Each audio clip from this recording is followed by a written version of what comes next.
தமிழக வெற்றி கழகத்துடைய ஆட்சி அமைஞ்சு விஜய் அவருடைய முதலாவது பட்ஜெட் இன்னைக்கு முதலாவது பட்ஜெட் அறிவிச்சிருக்காரு. அந்த பட்ஜெட் எப்படியான முதலாவது எங்க நான் ஆரம்பிக்க விரும்புறேன்னா, இந்த பட்ஜெட்ல அண்ணன் சீரு ஒவ்வொரு வருடமும் சுமார் 6-7 லட்சம் கல்யாணம் நடக்குது. இது தமிழ்நாட்டில் 6-7 லட்சம் கல்யாணம்.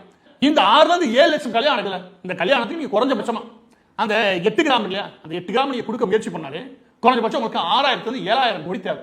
ஆனா ஒதுக்குனது எவ்வளவு தொகை? 812 கோடி. 812 கோடி எங்க இருக்குது? நீங்க தேவையான 7,000 கோடி எங்க இருக்கு? 2024 ரேட்டு இப்ப கிடையாது தங்கத்தோட விலை.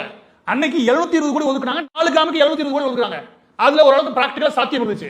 அப்படியே இன்னைக்கு என்ன பண்ணிருக்காரு விஜய்? 720 கோடியா 100 கோடி எக்ஸ்ட்ரா 712 கோடி. ஆனா என்ன சொல்றாரு? 8 கிராம் தரேன். 4 கிராம் தரக்கு நீங்க 1500 கோடி ஒதுக்குங்க. இது 8 கிராம் வச்சுக்கு 3000 கோடி ஒதுக்கணும். கூடுதலா பட்டுச்சலை ஓடு 4000 கோடி ஒதுக்கணும். குறைஞ்சபட்சம் நீ 4000 கோடி ஒதுக்கிடணும். ஆனா 800 கோடி ஒதுக்கிருக்காரு. அந்த இடத்துல கேட்கிறவன் கேனையா வச்சுக்கிறேன் என்ன வேணா விட்டுலாம் இல்லையா? சாதாரண கூட்டல் கழித்தல் தெரிஞ்சாலும் நான் சொல்ற கணக்கு புரிஞ்சிடும்.